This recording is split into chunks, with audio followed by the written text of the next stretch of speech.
तो कैसे हैं आप सभी। आई होप कि आप सभी बहुत अच्छे होंगे और अपने जीवन में कुछ नया और बेहतर करने का प्रयास भी ज़रूर कर रहे होंगे। तो दोस्तों, हम पढ़ रहे हैं 10th क्लास की हिस्ट्री की एनसीईआरटी और इसमें हम चैप्टर नंबर 4 आज स्टार्ट करने वाले हैं। चैप्टर नंबर 3 हम ऑलरेडी डिस्कस कर चुके हैं लास्ट क्लास में। तो आज जो चैप्टर नंबर हमारा 4 है ये होगा औद्योगिकीकरण का युग। तो औद्योगिकरण का युग यानी कि इंडस्ट्रियलाइजेशन जो था वो किस तरह से स्टार्टिंग होती है इसके बारे में आज हम पढ़ेंगे। तो यहाँ पर ये इमेज जो ये आपको दिखाई गई है ये dawn of the century E T Paul music company New York America की ये इमेज है और इंग्लैंड इसी के साथ ये 1900 का एक चित्र दिखाया गया है। तो यह down of the century march and two step यहाँ पर दिखाई गई है इमेज। तो आइए चैप्टर की शुरुआत करते हैं, इस इमेज के बारे में भी जानेंगे। इससे पहले हम जहाँ पर जान लेते हैं ये जो नया शब्द यहाँ पर यूज़ किया गया है प्राच्य। तो प्राच्य शब्द का अर्थ यहाँ पर क्या है, तो भूमध्य सागर के पूर्व में स्थित देश, जो देश भूमध्य सागर के पूर्व में स्थित है ईस्ट में, उसके लिए शब्द का यूज़ किया गया। आमतौर पर यह जो शब्द है वो एशिया के लिए इस्तेमाल किया जाता है और पश्चिमी नज़रिए में प्राच्य इलाके पूर्व आधुनिक पारंपरिक और रहस्यमयी थे। तो ये शब्द यूज़ किया जाता है जो आमतौर पर एशिया के लिए इस्तेमाल किया जाता है प्राच्य शब्द का।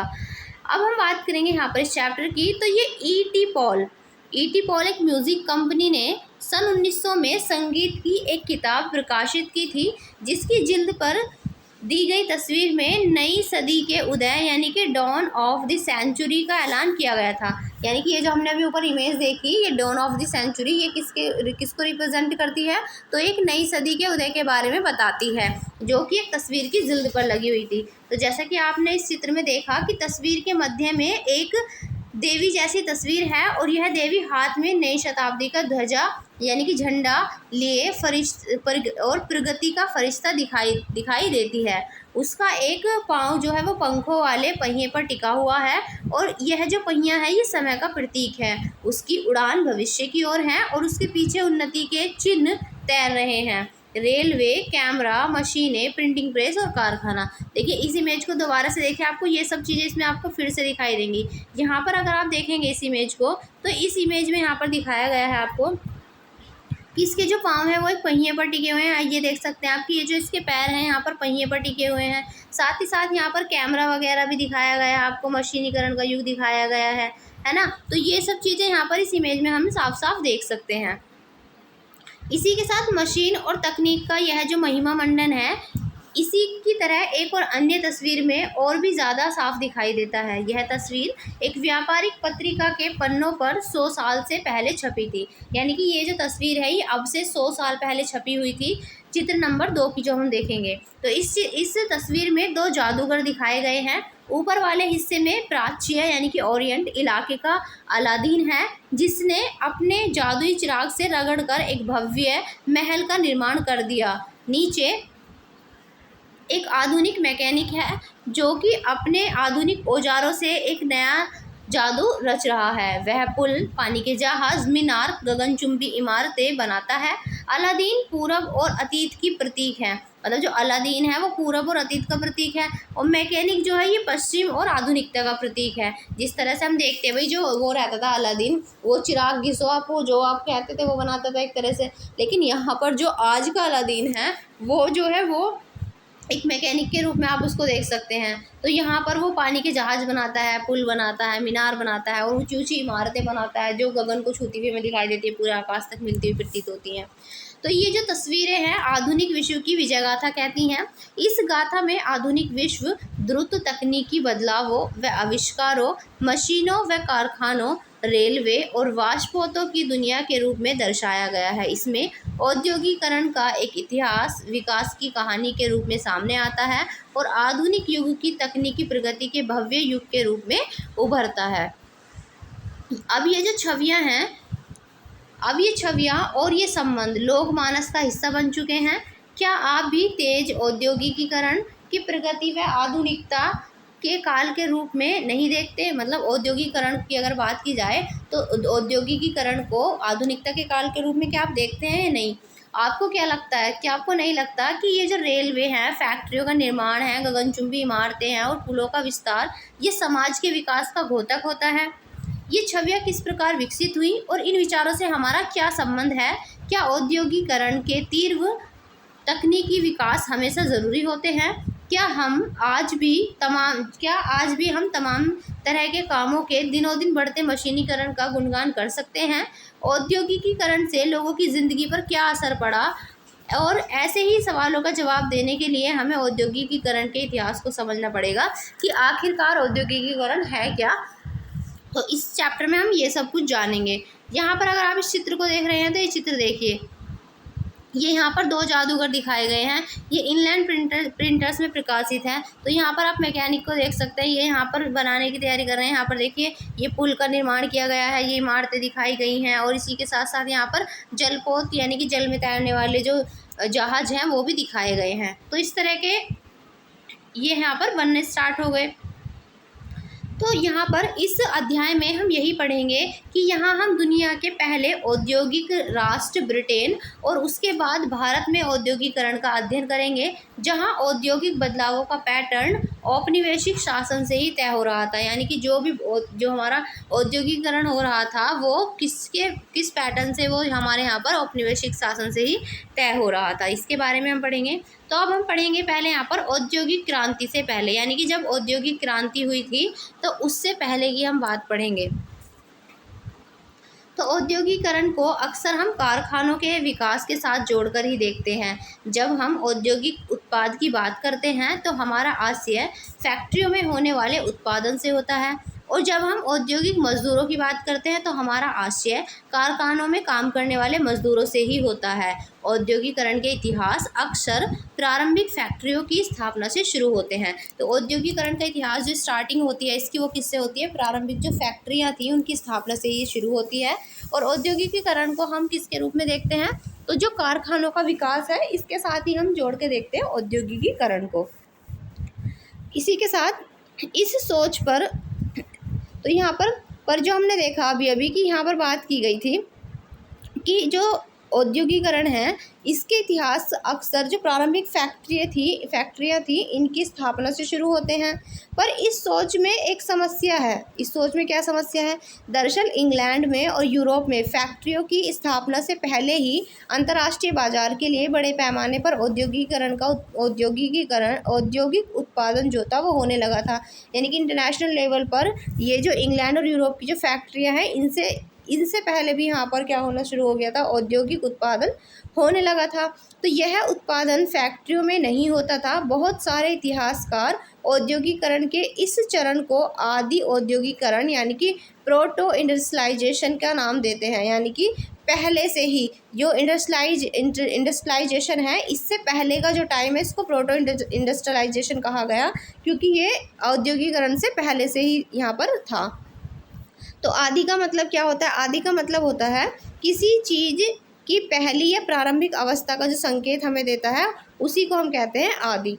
तो यहाँ पर 17वीं और 18वीं शताब्दी में यूरोपीय शहरों के सौदागर गांवों की तरफ रुख करने लगे। वे किसानों और कारीगरों को पैसा देते थे। तो किसानों को और कारीगरों को ये पैसा देते थे जो यूरोपीय शहरों के सौदागर हुआ करते थे, और उनसे अंतर्राष्ट्रीय बाजार के लिए उत्पादन करवाते थे, ताकि उनसे जो जिस चीज़ का वो प्रोडक्शन कराएंगे उसको फिर इंटरनेशनल लेवल पर जो मार्केट है उसमें वो उसको बेच सकें। तो उस समय विश्व व्यापार के विस्तार और दुनिया के विभिन्न भागों में उपनिवेशों की स्थापना के कारण चीज़ों की मांग बढ़ने लगी। तो क्योंकि विश्व व्यापार से दुनिया का विस्तार हो रहा था और दुनिया के विभिन्न भागों में उपनिवेशों की स्थापना के कारण चीज़ों की मांग जो थी वो भी तेज़ी से बढ़ रही थी। तो इसी मांग को पूरा करने के लिए केवल शहरों में रहते हुए उत्पादन नहीं बढ़ाया जा सकता था, और वजह यह थी कि शहरों में शहरी दस्तकारी और व्यापारिक गिल्ड्स जो हैं वो काफ़ी ताकतवर थे। ये गिल्ड्स उत्पादकों के संगठन होते थे। तो गिल्ड्स का मतलब क्या है? यहाँ पर जो उत्पादक थे उनके संगठन होते थे जिनको हम गिल्ड्स के रूप में जानते हैं।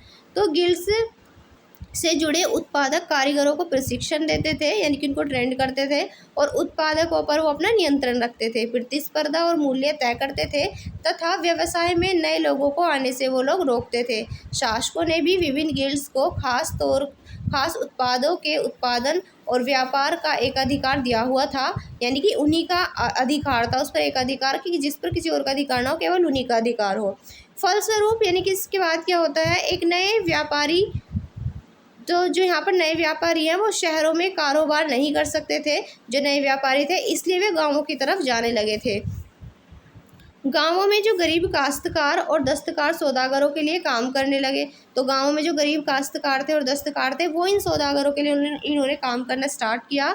और जैसे कि आपने पिछले साल की पाठ्य पुस्तक में देखा है कि यह एक ऐसा समय था जब खुले खेत खत्म होते जा रहे थे और कॉमन्स की बाड़ाबंदी की जा रही थी। अब तक अपनी रोजी रोटी के लिए साझा ज़मीनों से जलावन की लकड़ी, बेरियाँ, सब्जियां, भूसा और कच्चा चारा आदि बीन कर काम चलाने वाले जो छोटे किसान थे, जिन्हें कॉटेजर कहा गया, और गरीब किसान आमदनी के ये नए स्रोत यहाँ पर ढूंढ रहे थे। बहुतों के पास छोटे मोटे खेत तो थे, लेकिन उनसे घर के सारे लोगों का पेट था वो नहीं भर सकता था। जितना उनका खर्चा था वो उतना उनके पास उत्पादन नहीं था, उतनी चीज़ें उनके पास नहीं थी।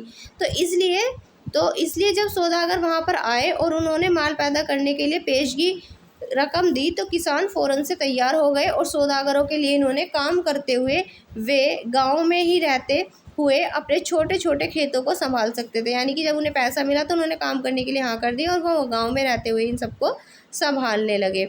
इसी के साथ यहाँ पर अगर आप ये चित्र देख पा रहे हैं तो इस चित्र में दिखाया गया है ये 18वीं सदी में कताई की जा रही है। तो यहाँ पर कताई किस तरह से की जा रही है, इस चित्र में आप देख सकते हैं कि परिवार के जो सभी सदस्य हैं वो धागा बनाने के काम में यहाँ पर लगे हुए हैं। और ध्यान से देखेंगे तो एक चरखे पर केवल एक ही तकली बन रही है, एक चरखे पर केवल एक ही तकली बन रही है, यहाँ पर आप देख सकते हैं। तो यहाँ पर इन्होंने इसके लिए कह दिया कि यहाँ पर वो तैयार हो गए पैसा मिलते ही काम करने के लिए। अच्छा, स्टेपलर क्या होता है यहाँ देख लेते हैं। तो स्टेपलर ऐसा व्यक्ति, एक तो स्टेपलर आप जो देखते हैं वो आज के टाइम में होता है जो आप बुक पर जिल्द वगैरह चढ़ाते हैं तो उस पर आप स्टेपलर का यूज़ करते हैं, लेकिन ये स्टेपलर क्या है, तो ये स्टेपलर है एक ऐसा व्यक्ति जो रेशों के हिसाब से ऊन को स्टेपल करता है या छांटता है। तो यहाँ पर रेशों के हिसाब से जो ऊन को स्टेपल करता है उसको यहाँ पर कहते हैं स्टेपलर। फुलर क्या है, तो फुलर एक ऐसा व्यक्ति जो फुल करता है, यानी कि चुन्नटों के सहारे से कपड़े को समेटता है। तो जो चुन्नट बनती है कपड़े में, चुन्नटों के सहारे से कपड़े को समेटता है, उसे फूलर कहते हैं। और कॉर्डिंग क्या है, कार्डिंग तो वह प्रक्रिया है जिसमें कपास या ऊन आदि रेशे को कताई के लिए तैयार किया जाता है। तो जब कताई के लिए तैयार किया जाता है ऊन को या कपास को, तो इसी को कार्डिंग कहा जाता है। क्लियर यहाँ पर ये शब्द। आइए तो अब स्टार्ट करते हैं यहाँ से। तो इस आदि औद्योगिक उत्पादन से होने वाली आमदनी ने खेती के कारण सिमटती आय में बड़ा सहारा दिया, क्योंकि भाई अब यहाँ पर इनको पैसा मिला तो इसलिए इनके यहाँ पर जो इनकम थी उसमें इनको थोड़ा सा ये लगा कि चलो हमारे पास कुछ तो पैसा आएगा ही अब। तो अब उन्हें पूरे परिवार के श्रम संसाधनों के इस्तेमाल का भी मौका मिल गया कि इनके परिवार में जितने लोग थे अब वो सब भी काम कर सकते थे और उनका जो श्रम था वो भी अब कुछ ना कुछ कमा के देगा। इस व्यवस्था से शहरों और गांवों के बीच एक घनिष्ठ संबंध विकसित हुआ। सौदागर लोग रहते तो शहरों में थे, लेकिन उनके लिए जो काम ज़्यादातर देहात में ही चलता था। इंग्लैंड के कपड़ा व्यवसायी स्टेपलर्स से ऊन खरीदते थे और उसे सूत काटने वालों के पास पहुंचा देते थे। इससे जो धागा मिलता था उसे बुनकरों, जिनको फुलजर्स कहा गया, ये फुलजर्स और रंग साजों के पास ले जाया जाता था। और लंदन में कपड़ों की फर्निशिंग होती थी, तो लंदन में इनकी कपड़ों की फिनिशिंग होती थी। फिर इसके बाद जो निर्यातक व्यापारी कपड़ों को अंतर्राष्ट्रीय बाजार में बेच देते थे। तो इसके बाद क्या होता था, जो निर्यातक व्यापारी हुआ करते थे वो कपड़ों को अंतर्राष्ट्रीय बाजार में फिर बेच देते थे। इसलिए लंदन को तो फिनिशिंग सेंटर के रूप में ही जाने लगा। तो यहाँ पर जो फिनिशिंग होती थी वो लंदन में होती थी, तो इसलिए फिनिशिंग सेंटर के रूप में किसको जाने लगा यहाँ पर, लंदन को। यह आदि औद्योगिक व्यवस्था व्यावसायिक आदान प्रदान के नेटवर्क का हिस्सा थी। इस पर सौदागरों का नियंत्रण था और चीज़ों का उत्पादन कारखानों की बजाय घरों में होता था। तो क्योंकि यहाँ पर घर घर के लोग मिलकर करते थे तो चीज़ों का जो उत्पादन है वो कारखानों की जगह घर में ही होता था। और उत्पादन के प्रत्येक चरण में प्रत्येक सौदागर 20 से 25 मजदूरों से काम करवाता था। यानी कि जितने भी स्टाफ में काम होता था हर स्टाफ में 20 से 25 मजदूरों से काम करवाना पड़ता था। इसका मतलब यह था कि कपड़ों के हर सौदागर के पास सैकड़ों मजदूर काम करते थे, यानी कि हर एक के पास सैकड़ों मजदूर इसमें काम करते थे, हर एक सौदागर के पास। अब देखेंगे कारखानों का उदय। कारखानों का उदय कब हुआ, तो क्योंकि अभी तक तो हमने देखा कि हमने प्रोटो इंडस्ट्रियलाइजेशन पढ़ा, तो प्रोटो इंडस्ट्रियलाइजेशन में तो सब अपने घर पर ही काम कर लिया करते थे। अब यहाँ पर है कारखानों का उदय। तो इंग्लैंड में पहले 1730 के दशक में कारखाने खुले, लेकिन उनकी संख्या में तेज़ी से इजाफा 18वीं सदी के आखिर में ही हुआ। यानी कि 1730 के दशक में कारखाने तो खुले, लेकिन इनकी संख्या में जो तेज़ी से इजाफा हुआ था वो 18वीं सदी के अंतिम समय में हुआ था, आखिर में। कपास यानी कि कॉटन एक नए युग का पहला प्रतीक थी। 19वीं सदी के आखिर में कपास के उत्पादन में भारी बढ़ोतरी हुई और 1760 में ब्रिटेन अपने कपास के उद्योग की ज़रूरतों को पूरा करने के लिए 25 लाख पाउंड कच्चे कपास का आयात करता था। तो यहाँ पर 25 लाख पाउंड का कच्चे कपास का आयात यहाँ पर किया जाता था, किसके द्वारा? ब्रिटेन के द्वारा। फिर 1787 में यह आयात बढ़कर 220 लाख पाउंड तक पहुंच गया। आप देख सकते हैं कितना इंक्रीमेंट हुआ इसमें। तो लगभग यहाँ देख सकते हैं आप 27 साल में कितना ज़्यादा इंक्रीमेंट हो गया, लगभग 200 के करीब में, यहाँ पर 200 लाख पाउंड के करीब में यहाँ पर ज़्यादा बढ़ोतरी हुई इसमें। और ये जो इजाफा था ये उत्पादन की प्रक्रिया में बहुत सारे बदलावों का परिणाम था। आइए देखें कि ये जो बदलाव थे वो कौन कौन से बदलाव थे। तो 18वीं सदी में कई ऐसे आविष्कार हुए जिन्होंने उत्पादन प्रक्रिया यानी कि कार्डिंग, ऐंठना व कताई और लपेटने के हर चरण की कुशलता जो थी उसको बढ़ा दिया। प्रति मजदूर उत्पादन बढ़ गया और पहले से ज़्यादा मजबूत धागों व रेशों का उत्पादन यहाँ पर होने लगा। इसके बाद रिचर्ड आर्कराइट ने सूती कपड़ा मिल की रूपरेखा सामने रखी। अभी तक कपड़ा उत्पादन जो था वो पूरे देहात में फैला हुआ था।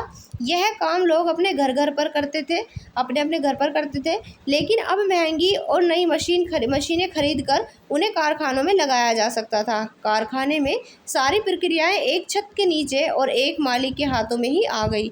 इसके चलते उत्पादन प्रक्रिया पर निगरानी, गुणवत्ता का ध्यान रखना और मजदूरों पर नज़र रखना संभव हो गया। जब तक उत्पादन गाँवों में हो रहा था तब तक ये सारे काम संभव नहीं थे, क्योंकि अब सारी चीज़ जो है एक ही छत के नीचे आ गई, मशीनें भी, मजदूर भी, सारा सामान भी। तो यहाँ पर इनको नज़र रखना तो ईजी हुआ, लेकिन जो गाँवों में उत्पादन हो रहा था अब ये सारे काम जो वही कहाँ पे होने लगे, ये कारखाने में यहाँ पर होने लगे। यहाँ पर ये जो चित्र दिखाया गया है, ये चित्र देखिए आप पहले।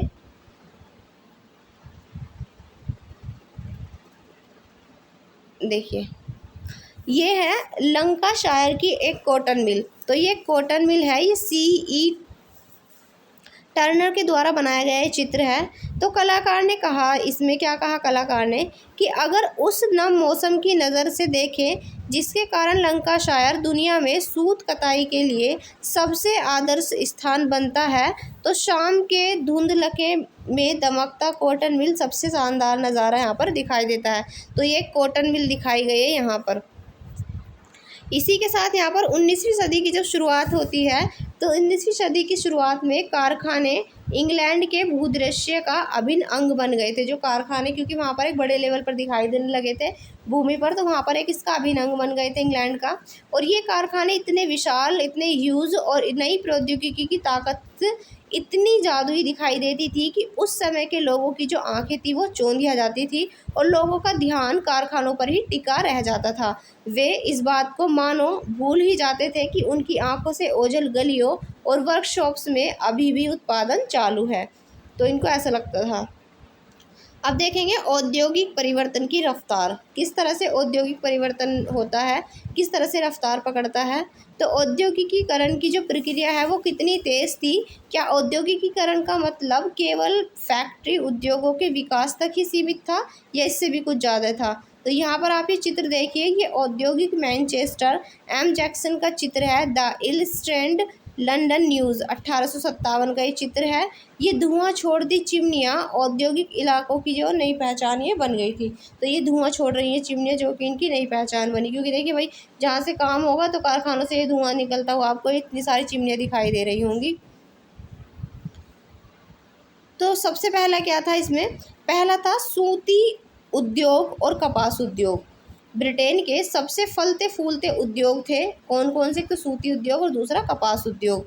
तो ये सूती कह लो, कपास भी तो इससे बनता है, कपास से तो बनता है ये। तो तेजी से बढ़ता हुआ कपास उद्योग 1840 के दशक तक औद्योगिकीकरण के पहले चरण में सबसे बड़ा उद्योग ये बन चुका था। और इसके बाद लोहा और स्टील जो था वो उद्योग आगे निकल गए। तो पहले तो भाई यही चल रहा था कपास उद्योग, लेकिन 1840 के बाद क्या हुआ, लोहा और जो स्टील था ये इस उद्योग से आगे निकल गए। और इसके बाद 1840 के दशक से इंग्लैंड में और 1860 के दशक से उसके जो उपनिवेश थे, उपनिवेशों में रेलवे का विस्तार होने लगा। फलस्वरूप लोहे और स्टील की जो ज़रूरत थी और भी तेज़ी से बढ़ी, क्योंकि रेलवे का निर्माण होने लगा, उसमें लोहे की ज़रूरत पड़ेगी। तो इसलिए लोहे का जो निर्माण था, लोहे और स्टील का जो सामान था उसकी ज़रूरत पड़ी। तो इसलिए इसका जो उपनिवेश था, इसका जो बनने की प्रक्रिया थी, इनका जो ज़रूरत थी वो और भी ज़्यादा निकल के आई, क्योंकि यहाँ पर रेलवे के लिए इस वक्त इसमें लोहे का सामान चाहिए था लगाने के लिए। तो 1873 तक ब्रिटेन के लोहा और स्टील निर्यात का मूल्य लगभग 7.7 करोड़ पौंड हो गया। और यह राशि इंग्लैंड के जो कपास निर्यात के मूल्य से भी दोगुनी थी, यानी कि जितना इंग्लैंड में कपास का मूल्य था उसकी दुगनी राशि थी इसकी, लोहे की और स्टील की। और दूसरा क्या था यहाँ पर, दूसरा था नए उद्योग परंपरागत उद्योगों को इतनी आसानी से हाशिए पर नहीं ढकेल सकते थे। यानी कि जो नए उद्योग थे और जो पुराने उद्योग परंपरागत तरीके से चले आ रहे थे उनको एकदम से हाशिए पर रख देना, उसको भी एक तरह से सही बात नहीं थी, तो उसको ये ढकेल नहीं सकते थे। 19वीं सदी के आखिर में भी तकनीकी रूप से विकसित औद्योगिक क्षेत्र में काम करने वाले मजदूरों की संख्या कुल मजदूरों में 20% से ज़्यादा नहीं थी। यानी कि जो अब भी कुल मजदूर काम करते थे, औद्योगिक मजदूर जितने भी काम करते थे उसमें इनकी जो संख्या थी, जो यहाँ पर कारखानों में काम कर रहे थे, वो 20% से ज़्यादा नहीं थी। कपड़ा जो था वो उद्योग एक गतिशील उद्योग था, लेकिन उसके उत्पादन का बड़ा हिस्सा कारखानों में नहीं बल्कि घरेलू इकाइयों में ही होता था। यानी कि जो कपड़ा उत्पादन का जो काम था वो ज़्यादातर घरेलू इकाइयों में ही होता था। तीसरा था, यद्यपि परंपरागत उद्योगों में परिवर्तन की गति भाप से चलने वाले सूती और धातु उद्योगों से तय नहीं हो रही थी, लेकिन ये परंपरागत उद्योग जो थे वो पूरी तरह से ठहराव की अवस्था में भी नहीं थे। खाद्य प्रसंस्करण, निर्माण, पॉटरी, कांच के काम, चर्म शोधन, फर्नीचर और औजारों के उत्पादन जैसे बहुत सारे जो गैर मशीनी क्षेत्रों में जो तरक्की हो रही थी वह मुख्य रूप से साधारण और छोटे छोटे आविष्कारों का ही परिणाम थी। चौथा क्या था इसमें, तो जो प्रौद्योगिकी बदलाव थे इनकी गति जो थी वो धीमी थी। औद्योगिकीकरण जो मतलब, क्योंकि यहाँ पर जो टेक्नोलॉजी थी वो धीरे धीरे से ही निकल के आ रही थी, ऐसा था नहीं कि एकदम से ही वो निकल के आ गई।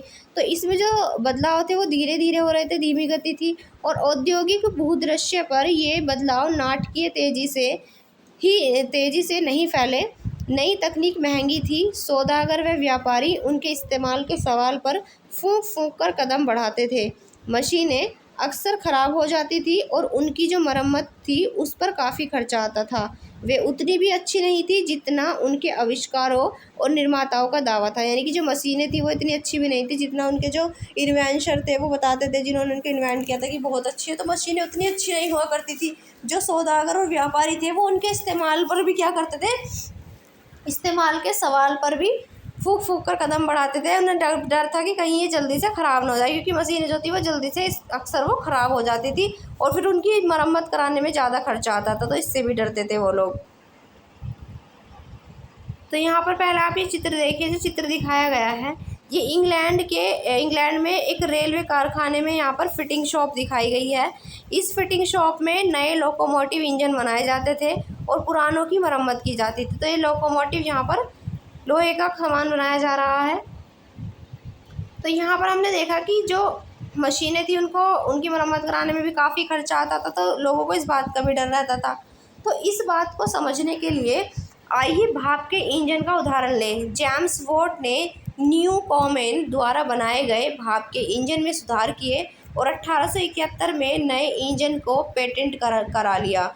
इस मॉडल का उत्पादन उनके दोस्त उद्योगपति मैथ्यू बोल्टन ने किया, पर सालों तक उन्हें कोई ख़रीदार नहीं मिला। मतलब इन्होंने नया ये बना तो लिया, लेकिन सालों तक उन्हें कोई इसका ख़रीदार ही नहीं मिला।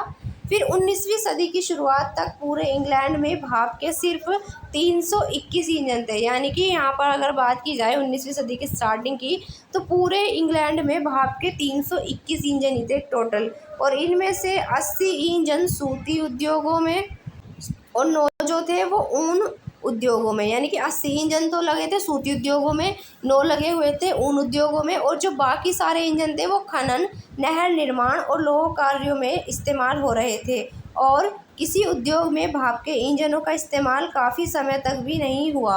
यानी कि अगर बात की जाए किसी और उद्योग में, तो भाप के इंजन का इस्तेमाल जो है वो काफ़ी समय बाद तक भी नहीं हुआ था। यानी कि जो मज़दूरों की उत्पादन क्षमता को कई गुना बढ़ाने की संभावना वाली सबसे शक्तिशाली प्रौद्योगिकी को अपनाने में भी उद्योगपति बहुत ज़्यादा यहाँ पर हिचकिचा रहे थे। अब इतिहासकार इस बात को मानने लगे हैं कि 19वीं सदी के मध्य का औसत मजदूर मशीनों पर काम करने वाला नहीं, बल्कि परंपरागत कारीगर और मजदूर ही होता था। कब? तो 19वीं सदी के मध्य में। अगर यहाँ पर आप ये देखेंगे चित्र, तो ये है 1830 की एक कताई फैक्ट्री। यहाँ पर आप देख सकते हैं कि किस तरह भाप की ताकत से चलने वाले विशालकाय पहिए जो यहाँ पर दिखाए गए हैं, ये एक साथ सैकड़ों तकलियों को घुमाने लगते हैं। तो यहाँ पर देखिए यहाँ पर किस तरह से लगाई गई हैं तकलियाँ, और इनको घुमाकर ये बना रहे हैं, यहाँ पर इसको सूत कत रहे हैं।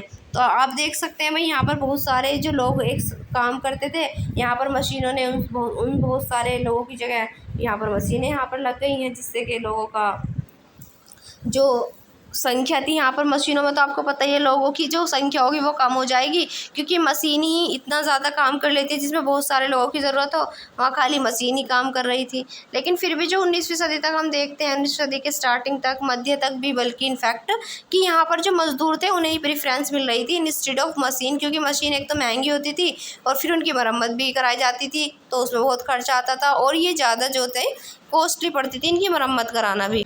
अब हम देखेंगे हाथ का श्रम और वाष्प शक्ति, यानी कि हाथ का श्रम, हाथ से जो मेहनत करते थे उसका काम, और वाष्प की शक्ति को। तो विक्टोरिया कालीन ब्रिटेन में मानव श्रम की कोई कमी नहीं थी, मतलब मानव जो श्रम था उसकी कोई कमी नहीं थी। बहुत लोग थे जो काम करते थे। गरीब किसान और बेकार जो लोग थे वो कामकाज की तलाश में बड़ी संख्या में शहरों को जाते थे। जैसा कि आप आगे जानेंगे, जब श्रमिकों की बहुतायत होती है तो वे वेतन गिर जाते हैं, क्योंकि जब मज़दूर ज़्यादा होंगे तो लोग क्या करेंगे, कम कम वेतन पे काम कराएंगे, तो यहाँ पर इनके वेतन जो थे वो गिर जाते हैं। इसलिए उद्योगपतियों को श्रमिकों की कमी या वेतन के मद में भारी लागत जैसी कोई परेशानी नहीं थी। उन्हें ऐसी मशीनों में कोई दिलचस्पी नहीं थी जिसके कारण मज़दूरों से छुटकारा मिल जाए और जिन पर बहुत ज़्यादा खर्चा आने वाला हो। तो यहाँ पर क्योंकि भाई मज़दूर सस्ते पड़ रहे थे और काम भी अच्छा कर रहे थे, तो इसलिए यहाँ पर जो दिलचस्पी थी वो मशीनों में नहीं आ रही थी उन लोगों को। बहुत सारे उद्योगों में श्रमिकों की मांग मौसमी आधार पर घटती बढ़ती रहती थी। गैस घरों और शराब खानों में जाड़ों के दौरान खासा काम रहता था और इस दौरान उन्हें ज़्यादा मज़दूरों की ज़रूरत होती थी, गैस घरों में और शराब खानों में। क्रिसमस के समय बुक बाइंडरों और प्रिंटरों को भी दिसंबर से पहले अतिरिक्त मज़दूरों की यहाँ पर दरकार रहती थी, और बंदरगाहों पर जहाज़ों की मरम्मत और साफ़ सफाई व सजावट का काम भी जाड़ों में ही किया जाता था। जिन उद्योगों में मौसम के साथ उत्पादन घटता बढ़ता रहता था, वहाँ उद्योगपति मशीनों की बजाय मज़दूरों को ही काम में रखना पसंद करते थे, जो मौसम के हिसाब से चलते थे। ठीक है। और लेकिन बहुत सारे उत्पाद केवल हाथ से ही तैयार किए जाते थे। मशीनों से एक जैसे तय किस्म के उत्पाद ही बड़ी संख्या में बनाए जा सकते थे, यानी कि जो एक एक से प्रोडक्ट बनने हो वही मशीनों से बनाए जा सकते थे बड़ी संख्या में। लेकिन अगर बाज़ार में अक्सर बारीक डिज़ाइन और ख़ास आकार वाली चीज़ों की काफ़ी मांग रहती थी। उदाहरण के लिए ब्रिटेन में 19वीं सदी के मध्य में 500 तरह के हथौड़े और 45 तरह की कुल्हाड़ियाँ बनाई जाती थी, और इन्हें बनाने के लिए यांत्रिक प्रौद्योगिकी की नहीं बल्कि इंसानी निपुणता की यहाँ पर ज़रूरत थी। देखिए ये चित्र देखिए पहले आप, तो यहाँ पर आप देखेंगे कि काम की तलाश में निकले हुए लोग हैं, यहाँ पर दिखाए गए हैं काम की तलाश में निकले हुए लोग, और इसी के साथ कुछ लोग जो हैं वो छोटी मोटी चीज़ें बेचते थे और अस्थायी काम की तलाश में हमेशा एक स्थान से दूसरे स्थान पर भटकते रहते थे। आप देख सकते हैं यहाँ पर किस तरह से लोग यहाँ पर बैठे हुए हैं। तो यहाँ पर ये छोटी मोटी चीज़ें काम की तलाश में निकल रहे हैं कुछ बाहर की तरफ। यहाँ देखते हैं, देखिए यहाँ पर बताया गया है ये एक स्रोत दिया हुआ है, क्या सोर्स है इसके बारे में हम पढ़ लेते हैं। तो ये विनथॉर्न है, मौसमी काम की तलाश में निकलने वाले मज़दूरों में से एक थे, यानी कि जो काम की तलाश में इधर से उधर रहते थे, तो उन्हीं में से ये एक मज़दूर हैं। और इन्होंने ईंट ढोई और अन्य कई छोटे मोटे काम किए। और ये बताते हैं कि नौकरी के इच्छुक किस तरह से पैदल लंदन चले जाते थे, यानी कि जो नौकरी की चाह में थे लोग, वो किस तरह से पैदल ही पैदल लंदन पहुंच जाते थे। तो यहाँ पर ये बताते हैं कि मैं हमेशा लंदन जाना चाहता था। मेरी इच्छा हमेशा एक पुराने दोस्त के खतों को पढ़कर और मजबूत हो जाती थी। वह Old Kent Road gas works में काम करता है और आखिरकार मैंने जाने का मन बना लिया। फिर नवंबर 1881 में दो दोस्तों के साथ मैं सफ़र पर निकल पड़ा। हम इस आशा से भरे हुए थे कि वहाँ पहुँचते ही अपने दोस्त की मदद से हमें रोज़गार मिल जाएगा। जब हम निकले तो हमारे पास कोई ख़ास पैसा नहीं था और लंदन तक के रास्ते के लिए खाने और रात को ठहरने का भी पैसा नहीं था। कई दिन हम 20 मील और कई बार उससे कम पैदल चलते थे। तीसरे दिन हमारे पैसे ख़त्म हो गए और 2 रातें हमने बाहर ही सोते हुए गुजारी थी। एक बार भूसे के ढेर के तले और एक बार खेत पे बने हुए एक शेड में और लंदन पहुंचने पर मैंने अपने दोस्त को ढूंढने का प्रयास किया, लेकिन नाकामयाब रहा। पैसा तो जा ही चुका था, इसलिए अब हमारे पास देर रात तक यहाँ वहाँ भटकते रहने के अलावा कोई चारा नहीं था। शाम को हम सोने का कोई ठिकाना ढूंढते थे। हमने एक पुरानी इमारत ढूंढी और एक रात उसी में बिताई। अगले दिन इतवार था, तो दोपहर बाद हम ओल्ड कैंट गैस वर्क्स पहुँच गए।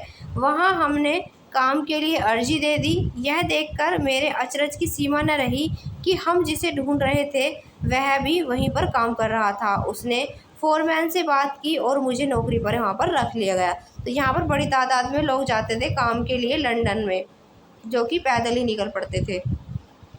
तो यहाँ पर देखा हमने कि यहाँ पर कितने 45 से भी ज़्यादा तरह की कुल्हाड़ियाँ बनाई जाती थी और 500 से भी अधिक अलग अलग तरह के यहाँ पर हथौड़े बनाए जाते थे। तो अभी आप यहाँ देख सकते हैं कि ये जो है लोहे की फैक्ट्री में मज़दूर हैं जो कि यहाँ काम कर रहे हैं। ये 19वीं सदी के आखिर में बहुत सारे कलाकार मज़दूरों को आदर्श के रूप में यहाँ पर प्रस्तुत करने लगे थे और उन्हें राष्ट्र के लिए कठिनाइयाँ और पीड़ा झेलते हुए दिखाया जाता था। इसी के साथ यहाँ पर तो क्योंकि इस तरह की वो कुल्हाड़ियाँ वगैरह बनाते थे, भाई 500 से ज़्यादा तरह की कुल्हाड़ियाँ बनानी और जो कुल्हाड़ियाँ थी वो 45 तरह की और जो हथौड़े थे वो 500 तरह के बनते थे। तो इतनी सारे वैरायटीज़ को बनाना ये तो इंसान ही कर सकता था, क्योंकि उस टाइम पर मशीनें जो थी वो बहुत कॉस्टली थी और मशीन एक तरह के ही तो प्रोडक्ट बना सकती थी। तो अगर हमें 500 तरह के प्रोडक्ट बनाने हैं अलग अलग, तो उसके लिए हमें 500 तरीके की नई नई मशीन चाहिए थी। तो यहाँ पर इसमें बहुत खर्चा आता, तो इसलिए यहाँ पर जो मज़दूर थे, जो यहाँ पर इंसान थे, उन्हीं को यहाँ पर ज़्यादा अहमियत दी गई। फिर विक्टोरिया कालीन जो ब्रिटेन था उसमें उच्च वर्ग के लोग कुलीन और पूंजीपति वर्ग हाथों से बनी चीज़ों को तरजीह देते थे। तो यहाँ पर हमने देखा कि भाई जो हाथ से बनी चीज़ें उन्हीं को ज़्यादा तरजीह मिलती थी। हाथ से बनी चीज़ों को परिष्कार और सुरुचि का प्रतीक माना जाता था कि ये परिष्कृत हैं और साथ ही साथ ये बहुत इंटरेस्टिंग है, सुरुचि का इन्हें एक प्रतीक भी माना जाता था। और उनकी फिनिशिंग जो थी वो अच्छी होती थी, उनको एक एक करके बनाया जाता था और इनका डिज़ाइन बहुत अच्छा होता था। मशीनों से बनने वाले उत्पादों को उपनिवेशों में निर्यात कर दिया जाता था, यानी कि जो उपनिवेशिक इनके देश रहा करते थे वहाँ पर उनको निर्यात कर दिया जाता था जो मशीन से प्रोडक्ट बनते थे। और जिन देशों में मज़दूरों की कमी होती है वहाँ पर उद्योगपति मशीन का इस्तेमाल करना ज़्यादा पसंद करते हैं, ताकि कम से कम मज़दूरों का इस्तेमाल करके वे अपना काम चला सकें। और 19वीं सदी के अमेरिका में यही स्थिति थी, लेकिन ब्रिटेन में कामगारों की कोई कमी नहीं थी। ब्रिटेन में बहुत काम करने वाले लोग थे।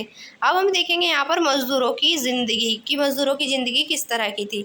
तो बाज़ार में श्रम की बहुतायत से मज़दूरों की ज़िंदगी भी प्रभावित हुई, क्योंकि बहुत ज़्यादा मज़दूर होंगे तो सिंपल सी बात है कुछ को शायद वहाँ काम भी ना मिल पाए, और जिनको काम मिलेगा तो वेतन बहुत कम मिलेगा ज़्यादा लोग होंगे तो जैसे ही नौकरियों की खबर गांव में पहुंची, सैकड़ों की तादाद में लोगों के हुजूम वो शहरों की ओर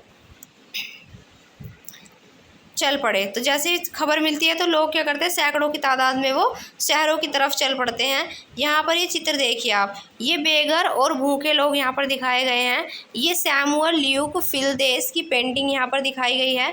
इसमें बताया गया है कि इस पेंटिंग में दर्शाया गया है कि लंदन में बेघर लोग एक कामघर वर्क हाउस में रात भर ठहरने के लिए टिकट के लिए अर्जी दे रहे हैं, और ये आश्रय स्थल बेसहारा, सड़कों पर रहने वाले आवाराओं और यहाँ वहाँ भटकते लोगों के लिए गरीब कानून आयुक्त की देखरेख में चलाए जाते थे। इन वर्क हाउसों में रहना जिल्लत की बात थी। हर एक की डॉक्टरी जांच करके ये पता लगाया जाता था कि ये व्यक्ति बीमार तो नहीं है, और उनका शरीर पूरी तरह से साफ है या फिर नहीं, उनके कपड़े मैले तो नहीं हैं, और उन्हें कठोर परिश्रम भी करना पड़ता था। तो इस तरह की यहाँ पर ये स्थिति होती थी जो शहरों में काम करने के लिए आते थे। तो ये शहरों की तरफ यहाँ पर फिर चल पड़ते थे, और ये नौकरी मिलने की संभावना में क्या होते थे यहाँ पर, तो नौकरी मिलने की संभावना यारी दोस्ती कुनबे कुटुंब के जरिए जान पहचान पर निर्भर करती थी। यानी कि यहाँ पर जो नौकरी मिलने की जो पॉसिबिलिटी थी वो अगर किसी की जान पहचान हो तो वो शायद लगवा देता था, तो इनसे ज़्यादा इस पर डिपेंडेंट थी। अगर किसी कारखाने में आपका दोस्त या रिश्तेदार लगा हुआ है तो नौकरी मिलने की संभावना ज़्यादा रहती थी, और सबके पास ऐसे सामाजिक संपर्क नहीं होते थे। रोजगार चाहने वाले बहुत सारे लोगों को हफ्तों इंतजार करना पड़ता था। वे पुलों के नीचे या फिर रैन बसेरों में रात अपनी काटते थे। कुछ बेरोजगार शहर में बने निजी रैन बसेरों में रहते थे, जो प्राइवेट रैन बसेरे थे उनमें रहते थे, और बहुत सारे निर्धन कानून विभाग के द्वारा चलाए जाने वाले अस्थायी बसेरों में रुकते थे, जो किसके द्वारा चलाए जाते थे, कानून विभाग के द्वारा चलाए जाते थे, कुछ उनमें रहते थे। बहुत सारे उद्यमों में मौसमी काम की वजह से कामगारों के बीच बीच में बहुत समय तक खाली बैठना पड़ता था, और काम का सीज़न गुजर जाने के बाद दोबारा से गरीब जो था वो दोबारा सड़क पर आ जाते थे। कुछ लोग जाड़ों के बाद गांवों में चले जाते थे जहां इस समय काम लगने लगता था, लेकिन ज़्यादातर शहर में ही छोटा मोटा काम ढूंढने की कोशिश करते थे, जो 19वीं सदी के मध्य तक भी आसान काम नहीं था। फिर 19वीं सदी की शुरुआत में वेतन में कुछ सुधार आया, यानी कि 19वीं सदी की स्टार्टिंग में जो वेतन था उसमें कुछ सुधार आया, लेकिन इससे मज़दूरों की हालत में बेहतरी का पता नहीं चलता। औसत आंकड़ों से अलग अलग व्यवसायों के बीच आने वाले फ़र्क और साल दर साल होने वाले उतार चढ़ाव छिपे रह जाते थे। मिसाल के तौर पर जब लंबे नेपोलियनी युद्ध के दौरान कीमतें तेज़ी से बढ़ीं तो मज़दूरों की आय के वास्तविक मूल्य में भारी कमी आ गई। अब उन्हें वेतन तो पहले जितना मिलता था, लेकिन उससे वे पहले जितनी चीज़ें नहीं खरीद सकते थे। वेतन तो उतना ही मिल रहा था, लेकिन जितनी चीज़ें वो पहले उससे खरीद पा रहे थे उतनी नहीं खरीद सकते थे।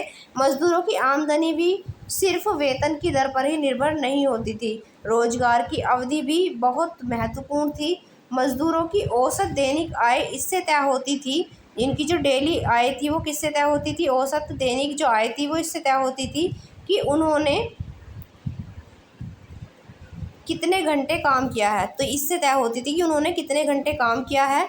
तो 19वीं सदी के मध्य में सबसे अच्छे जो हालात हैं उसमें भी लगभग 10% शहरी आबादी निहायत गरीब थी, यानी कि 10% की शहरी आबादी बेहद ही गरीब थी। और 1830 के दशक में आई आर्थिक मंदी जैसे दौरों में बेरोजगारों की संख्या विभिन्न क्षेत्रों में 35 से 75% तक यहाँ पहुँच जाती थी, यानी कि 75% तक लोग क्या हो जाते थे, यहाँ पर बेरोजगार हो जाते थे। यहाँ पर अगर आप देखेंगे ये चित्र देखिए, तो ये स्पिनिंग जेनी टी निकल्सन के द्वारा बनाया गया चित्र है। यहाँ पर ध्यान से अगर हम देखेंगे इस चित्र को तो ये एक ही पहिए से कितनी सारी तकलियाँ घूमने लगती हैं। तो एक पहिए से इसमें बहुत सारी तकलियाँ ज्वाइन कर दी, ये जो दिखाई गई हैं ये तकलियाँ हैं। ये देखिए कितनी सारी तकलियाँ एक ही पहिए से घूम रही हैं। तो यहाँ पर इस तरह की मशीनें जो हैं इनका आविष्कार किया गया था उस टाइम पे। यहाँ पर अगर आप देखेंगे तो एक घटना दिखाई गई है। तो एक मजिस्ट्रेट ने 1790 में एक ऐसी घटना के बारे में बताया जिसमें उसे मज़दूरों के हमले से निर्माता की संपत्ति की रक्षा के लिए बुलाया गया था।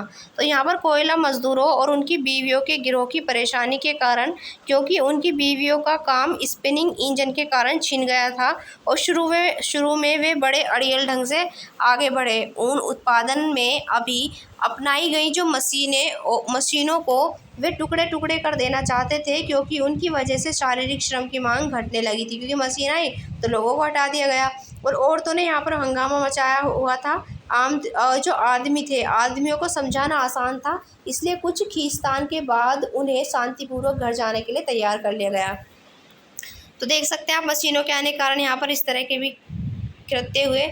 और यहाँ पर ये चित्र देखिए, इस चित्र में दिखाया गया है, यह है मध्य लंदन में निर्माणाधीन एक उथला भूमिगत रेलवे स्टेशन। तो ये एक रेलवे स्टेशन दिखाया गया है लंदन का, जो कि निर्माण इसका किया जा रहा है, अभी निर्माणाधीन है ये।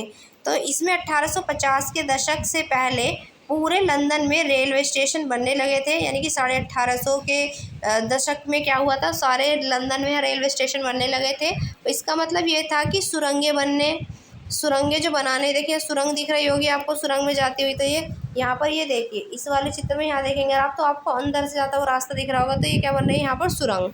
तो सुरंगें बनाने, बल्लियों की पाड़ लगाने, ईंट और लोहे का काम करने के लिए बहुत सारे मजदूरों की ज़रूरत थी। और रोजगार चाहने वाले एक निर्माण स्थल से दूसरे निर्माण स्थल तक ये लोग जाते रहते थे, जिन्हें काम की ज़रूरत होती थी। यहाँ पर एक नया शब्द स्पिनिंग जेनी आएगा, इसके बारे में पढ़ते हैं क्या है। तो स्पिनिंग जेनी ये जेम्स हरग्रीव्स के द्वारा 1764 में बनाई गई इस मशीन ने कताई की प्रक्रिया तेज कर दी थी और मज़दूरों की मांग घटा दी थी। तो ये एक मशीन थी जिससे कताई की जाती थी, स्पिनिंग जेनी। तो स्पिन मतलब बुनना है, कताई करने से रिलेटेड। तो एक ही पहिया घूमने वाला एक मज़दूर, मतलब एक मज़दूर जो था वह एक ही पहिया घुमाता था। तो एक ही पहिया घुमाने वाला एक मज़दूर बहुत सारी तकलियों को घुमा देता था और एक साथ कई धागे बनने लगते थे। तो इसका ये फ़ायदा था। तो मज़दूरों की संख्या क्या होगी, सिंपल सी बात है, वो घटेगी। तो हमने देखा था, तो इसमें यहाँ पर जो आर्थिक मंदी आई थी, इस दौरान बेरोजगारों की संख्या 35 से बढ़कर 70% तक यहाँ पर हो जाती थी। बेरोजगारी की आशंका के कारण मजदूर नई प्रौद्योगिकी से चिढ़ते थे, यानी कि जो नई नई टेक्नोलॉजी आती थी तो इनसे मजदूरों को गुस्सा आता था, चिढ़ते थे। क्यों? क्योंकि उनका रोजगार छिन जाता था। तो जब ऊन उद्योग में स्पिनिंग जेनी मशीन का इस्तेमाल शुरू किया गया तो हाथ से ऊन काटने वाली जो औरतें हैं इस तरह की मशीन पर हमला करने लगी। जेनी के इस्तेमाल पर यह टकराव लंबे समय तक चलता रहा। 1840 के दशक के बाद शहरों में निर्माण की गतिविधियां तेजी से बढ़ने लगी और लोगों के लिए नए रोजगार पैदा हुए। सड़कों को चौड़ा किया गया, नए रेलवे स्टेशन बने, रेलवे लाइनों का विस्तार किया गया, सुरंगें बनाई गई, निकासी और सीवर की व्यवस्था बिछाई गई, नदियों के तटबंध बनाए गए और इसी के साथ परिवहन उद्योग में काम करने वालों की संख्या 1840 के दशक में दोगुना और उसके अगले 30 सालों में एक बार फिर से दोगुना हो गई। यानी कि बाकी जो और सारे काम थे, सड़कें बनाना, फिर नालियाँ बनाना, नदियों के तटबंध बनाना, निकासी सीवर बनाना, रेलवे लाइन का विस्तार करना, रेलवे स्टेशन बने, तो इन सब में सबको रोजगार मिलने लगा। तो इस चैप्टर में हम ये जो अब हम 2 पार्ट इसके पढ़ चुके हैं और अगला वाला पार्ट पढ़ेंगे हम नेक्स्ट वीडियो में। तो तब तक के लिए जय हिंद, जय भारत।